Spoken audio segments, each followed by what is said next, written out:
Olá, que bom que continua conosco, porque tem muita coisa, hein? Eu disse aqui que teríamos um assunto que você realmente vai ficar aí. Meu Deus, será que vai emplacar ou não uma CPI? Não é da Câmara de Vereadores, não. Estou falando de uma CPI contra o governador Mauro Mendes. Então, vamos entender toda essa situação na reportagem. Roda aí. Olha só um pouquinho, gente, deu uma travadinha, porque programa ao vivo é assim mesmo, acontece, viu?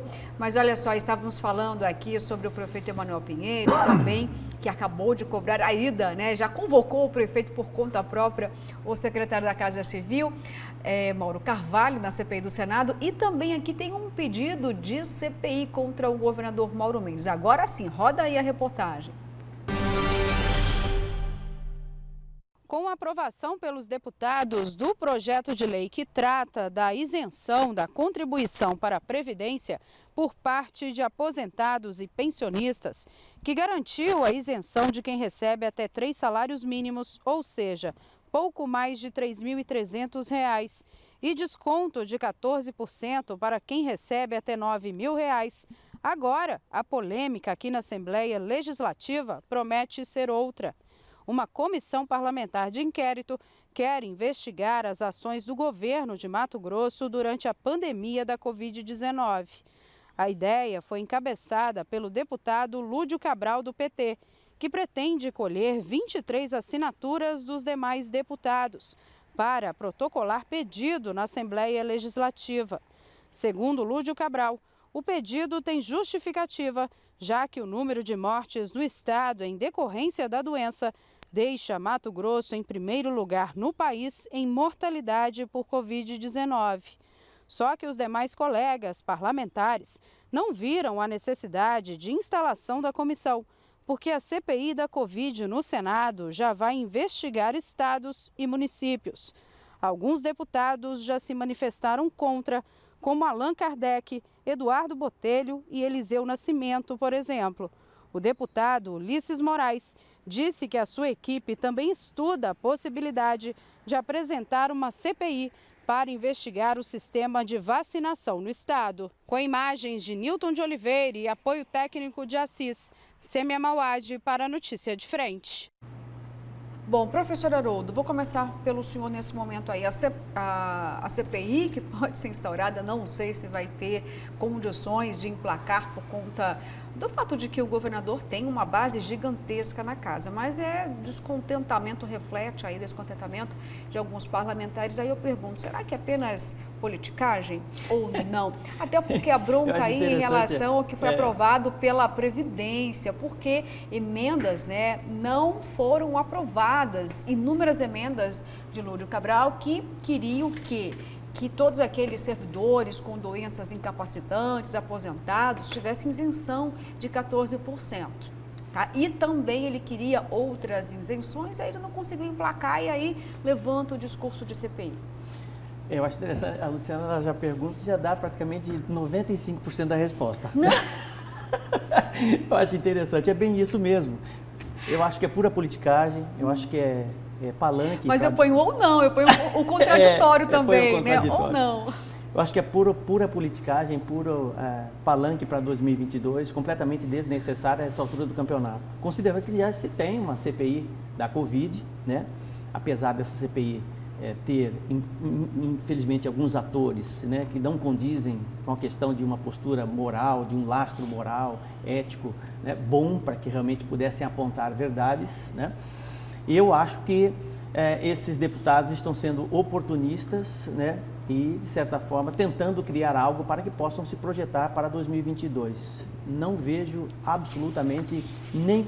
Criem CPI para outras coisas, né? Apesar de nós sabermos que CPI não dá resultado nenhum. Eu lhe pergunto qual a CPI que foi criada na Assembleia Legislativa que realmente teve um efeito positivo, que teve uma resposta positiva, né? Em todos os sentidos, né? Na Assembleia Legislativa do Estado do Mato Grosso, pouquíssimas ou quase nada. Então, a população já está vacinada com relação a isso aí e sabe que por trás dessa tentativa de alguns deputados é exatamente isso. projeção para 2022. Kleber Lima, o que eu mais ouvi sexta-feira da boca dos deputados na Assembleia é o seguinte: olha, gente, servidor, me desculpa, sangra o meu coração não poder atendê-lo, mas eu vou ter que aprovar a Previdência, né? E aí, sangrando o coração, eles aprovaram a si mesmo. Mas, ó, só para dizer aqui, não é defendendo não, mas isso foi muito importante essa emenda, viu? A emenda que passou foi do deputado Lúdio Cabral, porque tinha uma pegadinha lá na regra da Previdência. Você sabia que tudo que seria aprovado teria validade apenas em janeiro de 2022. E aí o que foi aprovado é que já começa a mudança agora, em agosto. Do resto, não. Sangrou o coração de muitos lá. O famoso vai doer mais em mim, né? Mas eu não tenho. Quando a mãe batia na gente, né? Vai doer mais em mim, mas toma chibatada. Primeiro, a notícia boa é que resolveu temporariamente a situação, né? Foi votado. Então, como a gente previu, a gente falou aqui na semana passada, foi aprovada a isenção conforme o acordo que havia sido posturado lá atrás entre governo e Assembleia, ou seja, a isenção até um teto para os aposentados e pensionistas que possuam doenças incapacitantes que ganham até um teto do INSS, ou seja, até 6.400, mais uma imunidade fiscal para todos os servidores de até 3.300, aliás, uma imunidade fiscal para os servidores que ganham até R$9.000, né? Isso. De R$3.300. Então, nesse exemplo, quem ganha 9.000 pagaria os 14% apenas sobre 5.700. Tem um detalhe aqui, Luciana, se um servidor aposentado que possua doença incapacitante ganhar os 3.300, ele pode somar, tá? 3.300 mais 6.400, você não vai continuar não pagando nada. Você está entendendo? Porque isso é uma imunidade fiscal. Os 3.300, antes era um salário mínimo, agora são 3 salários mínimos. Uhum. Então, esquece. Então, qualquer servidor, o valor que ele ganhar, ele já desconta 3.300. No caso do aposentado que possua doença incapacitante, ele pode acumular 3.300 da imunidade fiscal mais os 6.400. Então, na prática, e é por isso que essa lei foi aprovada assim, o servidor aposentado que possua doença incapacitante que ganhar até 6.700, ele não vai pagar nada. Certo. 3.300 da imunidade mais 6.400 da isenção. A situação de valer esse ano ou ano que vem é mais alguma coisa que vai ficar para a decisão judicial, porque em matéria financeira e tributária tem um princípio da anterioridade. Você aprova num ano para valer no ano seguinte. Além da iniciativa ser privativa do Poder Executivo. Então não foi uma pegadinha, foi constitucional, é isso? Em tese, sim. Mas essa matéria, toda ela, terá que passar pelo referendo da Justiça. Toda ela. Porque nós temos aquela discussão anterior que nós já fizemos. E a decisão do Conselho, que era diferente? Como é que fica?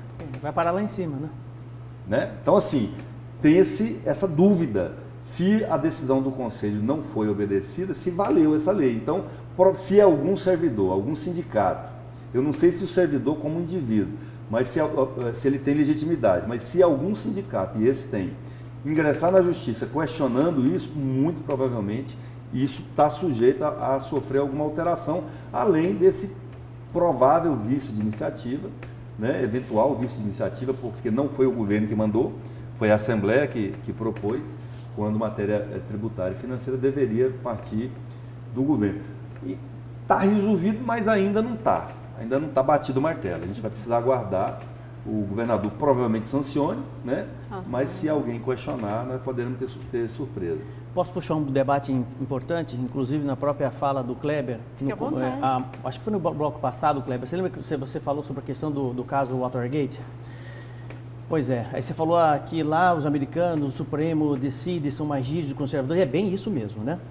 Mas qual que é a diferença entre o Supremo Tribunal americano e o Supremo Tribunal brasileiro? Aqui vai tudo para cima, tudo sobe para o Supremo, até briga de cachorro acaba subindo para o Supremo. Nos Estados Unidos não, lá eles têm casos muito, mas muito específicos para que possam ser julgados, né? Então essa é uma diferença muito grande que a gente precisa levar em consideração também, né?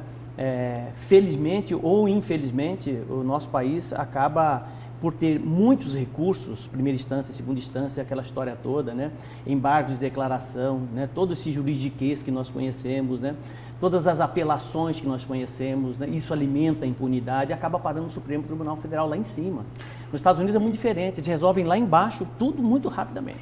Eu até trouxe números aqui, tem acredito que um mês que eu fiz até um comparativo, professor, só lembrando isso, né? Enquanto no Brasil teve um ano que foram mais de 100 mil ações ao Supremo, nos Estados Unidos no mesmo ano apenas 100, uma diferença gigantesca. O juiz de né? primeira instância ele é respeitado a decisão dele. Aqui não, aqui ele dá uma decisão, ele vai para um colegiado, o colegiado decide, tá entendendo? Não, aí não decide no colegiado, ele vai para uma segunda instância, depois da segunda instância ele vai para uma terceira instância, aí vai para o Supremo, quer dizer, isso tudo, a bandidagem adora isso. O povo que faz corrupção nesse país adora esse tipo de coisa. E o senhor falando nisso, eu vou até chamar aqui a atenção, vou pedir para o Kleber Lima fazer esse destaque para a gente, Kleber, porque enquanto tudo pode se recorrer milhares de vezes no Brasil, nós temos aqui a manchete do jornal A Gazeta, né, que quando algo anda, outro para. E a gente vê a delação monstruosa, né, do ex-governador Silvio Barbosa, que praticamente não deu em nada. Você viu aí inúmeras prisões em relação à delação do ex-governador. E nessa barca eu até pergunto, e cadê a delação de José Riva, gente? Não anda? É isso aquela mesmo? delação do Dóia, lembra? Do Detran também, até hoje também ninguém sabe o que ninguém sabe. Aconteceu. Vamos começar aqui pelo começo. Capa do jornal A Gazeta de hoje, faz 4 anos hoje. Delação monstruosa elimina políticos de Mato Grosso e deixa Silval livre. Há exatos 4 anos, o ministro do Supremo Tribunal Federal, Luiz Fux, homologava a então delação monstruosa do ex-governador de Mato Grosso, Silval Barbosa. Sua colaboração premiada significou a aposentadoria de vários políticos e impacta até hoje a conjuntura política do Estado. Mas o homem que originou tudo isso já saldou suas dívidas com a Justiça e está livre. Sua delação, realizada conjuntamente com a esposa Roseli Barbosa, o filho Rodrigo Barbosa, o irmão Antônio Barbosa e o ex-chefe de gabinete Silvio Correia, atingiu em cheio o ex-ministro da Agricultura, Blairo Maggi. Aí tem aqui na página 9 uma página inteira, né, do jornal sobre o assunto. Aqui. Sobre o assunto. Você sabe que a diferença da página par para a página ímpar do jornal, Luciana, você lembra disso? Sim, o que ganha mais destaque para ler, qual é? Era até mais caro o anúncio. Não dá para passar batido, né? Porque é o movimento de leitura, né? O movimento ocidental, a hora que você abre o jornal assim, você já vai você para se lá. depara com a página ímpar. Por isso que ele está aqui na página 9 e não na 10. Exatamente, você vê até como isso. É que é. É algo... Tanto é que tinha anúncio determinado e indeterminado. Determinado. E a página ímpar era muito mais cara. E os cadernos também, né? Mais para a cultura jornalística, porque o jornal hoje, por exemplo, em Mato Grosso, nós temos a Gazeta, né? O único jornal diário de todo o estado de Mato Grosso. Né? E eu até digo, mas essa reportagem aí, acho que independente de qual página estivesse, ela merece ser lida, viu, gente? Porque está na primeira, né, na capa, que a primeira é ímpar. E olha, a gente está rindo aqui, mas é uma situação muito séria, um câncer nesse país, porque aí você pensa, poxa, então a impunidade acontece no Brasil e o crime do colarinho branco compensa. E aí? Porque a vergonha pública parece que passa rapidinho, né?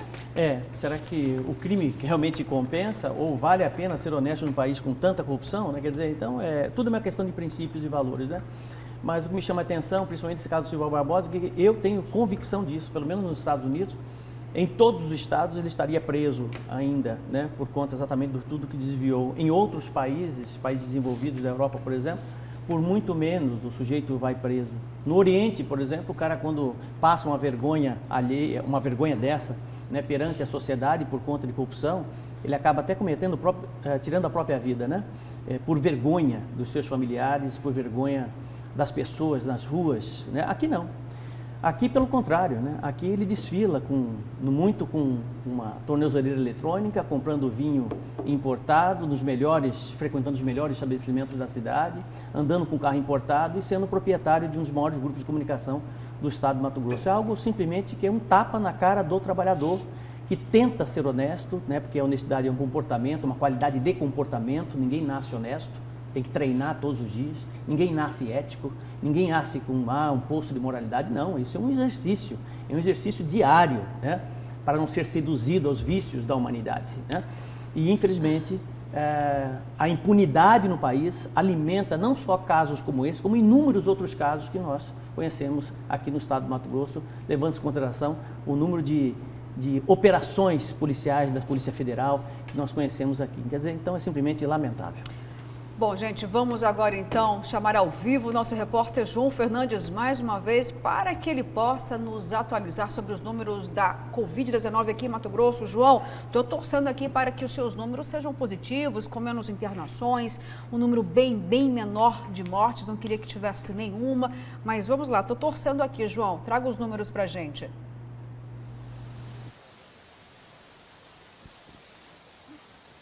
Pois é, Luciana, a gente sempre torce por isso, né? Por uns números mais baixos, menores, né? Mas antes de trazer esses dados da Covid-19 das últimas 24 horas e também o balanço geral, deixa eu falar para você, para quem está em casa também, de uma decisão da Prefeitura de São Paulo. Essa decisão ela pode se estender para o Brasil inteiro, viu? Isso pode acontecer no Brasil inteiro. Essa decisão é a seguinte, de tornar a vacina contra a Covid-19 obrigatória para servidores. Muitos advogados, né, inclusive ouvidos pela Record, disseram que a Prefeitura de São Paulo acertou nessa decisão. A recusa sem justa causa médica será considerada falta grave e poderá resultar até em exoneração do cargo. Isso uma decisão da Prefeitura de São Paulo. Essa medida, ela tem como base uma decisão do STF, o Supremo Tribunal Federal, que julgou que, apesar de a vacina não ser obrigatória, ela poderá implicar em punições para aqueles que se recusarem a se imunizar. A gente sabe que isso faz parte, né, de toda a campanha de imunização, por isso um percentual da população tem que estar vacinado, né, para a pandemia acabar, né, para o contágio não acontecer mais. Então, por isso que um número X de vacinados no Brasil tem que acontecer, né, no mundo todo, para que a pandemia acabe. Portanto, essa decisão da Prefeitura de São Paulo pode sim se estender para outros lugares do país. Agora, falando dos números aqui no nosso estado, nas últimas 24 horas, infelizmente, uma senhora de 91 anos perdeu a vida, moradora de Guarantã.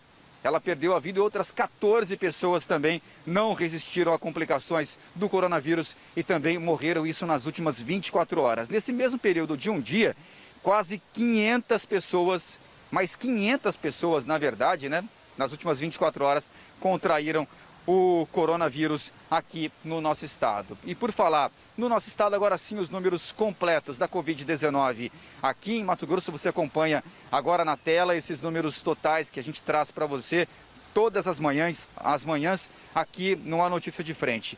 Até o momento, 498.028 pessoas contraíram o vírus aqui no estado, ou seja, casos confirmados. Até o momento também 12.990 óbitos registrados. 1.402 pacientes continuam internados, em monitoramento 9.262 pacientes. Agora, pessoas que se recuperaram desse vírus tão terrível, né? 474.290 pacientes se recuperaram. A taxa de ocupação está subindo, viu? Ela está subindo e isso preocupa demais. Está chegando aí a quase 76% de ocupação dos leitos de UTI para a Covid-19. 75,85% para ser mais exato. Agora a taxa de ocupação de leitos de enfermaria, 32%. Portanto, Luciano, a gente vê que os números de ocupação de leitos de UTI, eles continuam subindo e de mortes também, infelizmente. Falei de uma senhora, né, de 91 anos que não resistiu a complicações e outras 14 pessoas, portanto, nas últimas 24 horas, 15 pessoas perderam a vida por causa desse vírus aqui no estado, viu, Luciana? Volto contigo. Oi, João, obrigada pelas suas informações, viu? Realmente, nós sempre desejamos aqui ter números menores. O de morte acabou avançando um pouco menos, graças a Deus, mas ainda essas mortes acontecem. Aí o João trouxe uma informação muito importante em relação à imunização. E aí, gente, eu pergunto para o professor e também para o Kleber. Pergunta única aqui, para que os dois possam trazer essa resposta para a gente, essa avaliação. Olha só, como a gente viu, servidor público poderá até ser exonerado caso recuse a tomar o imunizante, mesmo que exista uma prescrição médica liberando ele para tomar o imunizante. E aí eu pergunto, passou da hora de ter uma campanha nacional por parte do governo federal para incentivar as pessoas a tomarem a vacina contra a Covid? Campanha esta que existe em todas as outras vacinas, por exemplo, da polio, da gripe, enfim. Não passou da hora? Para o ímpar. Vamos lá. Para o ímpar. Sempre ímpar. Par. Bora? Ganhou. Não, E você mostrou primeiro ainda. Bora então, querido. Essa foi uma das questões, a meu juízo, da principal depoente da CPI da pandemia até hoje, foi uma enfermeira que trabalhava no Ministério da Saúde. Foi a principal discussão que ela colocou na CPI quando lá esteve, foi isso. É uma das provas da falta de ação adequada do Ministério da Saúde durante a pandemia, foi isso, foi não ter incentivado a população a tomar a vacina, e ela citou como exemplo de que não foi feita nenhuma campanha publicitária para orientar e incentivar a população. Isso é um ponto. O outro ponto, eu pelo menos venho defendendo aqui há mais de 2 meses, que infelizmente não era obrigatório que as pessoas tomassem a vacina, em lugar nenhum do mundo. Nem na Rússia, né, que todo mundo fala, comunista, não sei o quê, mas nem lá. O índice de abstenção das pessoas em relação à vacina lá era muito grande, inclusive. E aqui no Brasil também, infelizmente, entre alguns segmentos, né? Outro dia um ator da Globo veio a público para dizer uma idiotice, que ele não ia tomar vacina porque ele não queria ser chipado. Então, para você ver que a estupidez, às vezes, não escolhe nível escolar, econômico, ela atinge todo mundo indistintamente, né? Eu sou de acordo, eu acho que quando a atuação da pessoa impacta na vida do coletivo, ela tem que se sujeitar ao interesse coletivo. Simples assim. Então, se a pandemia é um caso, eu não tenho direito de não querer me imunizar, a menos que, porque eu vivo em sociedade. Eu ando nas ruas, eu frequento estabelecimentos comerciais, ainda que os essenciais, como o supermercado, para comprar mantimento, eu entro num banco para pagar ou receber contas, eu moro numa família, num prédio, num bairro, eu ando de ônibus, ou se eu ando de carro, eu paro num posto de gasolina, ou seja, eu vivo em sociedade. Então, eu não tenho o direito de me abster de me imunizar em nome da imunização do coletivo, simples assim. Então, ainda que a lei mais geral ainda não imponha essa obrigação, eu acho que as empresas, os órgãos públicos podem sim impor restrições, punições para aqueles que se recusarem. Por quê? Porque eles estão colocando a vida dos outros em risco. Professor Haroldo. Essa é uma decisão ética, eu já disse por várias vezes, né? E que ela é desvelada na política, né? Quando você realmente compartilha a sua vontade em sociedade, e o coletivo sempre, a coletividade sempre deve prevalecer. Primeiro, com relação à questão da campanha do governo federal, ainda há tempo, eu acho que ainda há tempo, até porque eu também venho sentindo muita falta por parte do governo federal de uma campanha, uma ampla campanha publicitária que possa incentivar as pessoas a tomar vacina, né? Utilizando aí o máximo possível dos meios de comunicação para que as pessoas possam se motivar, né? E, de certa forma, entender a função da vacina num momento como esse. Isso é muito importante, mas ainda há tempo para que o governo federal possa disparar uma campanha como essa. Com relação à questão da decisão de tomar vacina, de demitir o funcionário que não tomou vacina, eu acho extremamente assertiva, né? Porque nós vivemos em sociedade, ninguém mora em Butão, por exemplo, num mosteiro em Butão, lá na linha do Tigre, em Butão. isolado do mundo, pelo contrário, nós nos relacionamos o tempo todo e é importante que você se ame e, sobretudo, aprenda a amar o próximo, amar o outro. E amar o outro é tomar vacina. É tomar vacina para que nós possamos juntos, né, superar esse momento tão difícil que nós estamos vivendo já há praticamente 2 anos e sem expectativa ainda. Isso é muito importante, porque o avanço das variantes, você vê, até 3, 4 meses atrás nós tínhamos 1.774 variantes, hoje nós temos mais de 5.000 variantes. E dentre elas a variante Delta, que é gravíssima, né? Com mais de 400 casos no Brasil já. Quer dizer, então é muito importante que você tenha essa responsabilidade civil, né? Essa alma comunitária e entenda que a sua vacina é importante para todos nós. Tá certo, agora vamos ver se as nossas mensagens revelam que realmente, professor, existe essa alma comunitária. Vamos lá então. Bom dia, mas se a vacina fosse eficaz, quem tomasse estaria imune, não precisaria se preocupar com quem não tomou. Olha isso. O direito individual querem tirar com narrativa os efeitos colaterais de trombose, ninguém quer se responsabilizar. Mas quem obrigar quem não quer correr o risco? Bom dia, bancada. Bom dia, bancada. Campanha de vacinação, que nada. O governo federal está preocupado com a campanha política e reeleição, poder. Campanha nacional de vacinação, não sonha, bancada. Essa atitude vir de um presidente que desde o início da pandemia não teve respeito com as vidas perdidas. Luciana, encontramos na Assembleia na sexta-feira, manda abraço. Professor Luciano, acompanhando lá a Previdência. Um abraço, professor. Professor Haroldo, pode falar. Eu estava dizendo aqui uma mensagem sobre a segunda o direito. Mensagem, eu acho que cabe uma pontuação importante. Vou repetir aqui, então. Por favor. Tá? Olha, o direito individual querem tirar com narrativa. Os efeitos colaterais de trombose, ninguém quer se responsabilizar. Mas quem obrigar, quem não quer correr o risco? Essa? Por exemplo, em casos específicos, por exemplo, com exceções, a mulher que é gestante, por exemplo, né? Não é orientação, e nunca foi orientação, né, para que ela tome vacina AstraZeneca. É um caso pontual, Sim. porque você tem realmente relatos aí de trombose, e nós sabemos que as mulheres gestantes têm uma tendência maior a realmente ter esse tipo de efeito colateral, né? Assim como a pessoa que tem alergia grave, né? Com a Pfizer é mais complicado, pelo menos as farmacêuticas orientam nesse sentido, mas isso são exceções dentro de um processo que é extremamente necessário que as pessoas tomem vacina. Então, nesses casos, eu acho que cabe recurso. Você está entendendo? Quer dizer, dentro de uma empresa, estou grávida, só tenho AstraZeneca, não quero tomar AstraZeneca, posso tomar outra, entendeu? Tomar outra. Então, acho que o caminho é esse, né?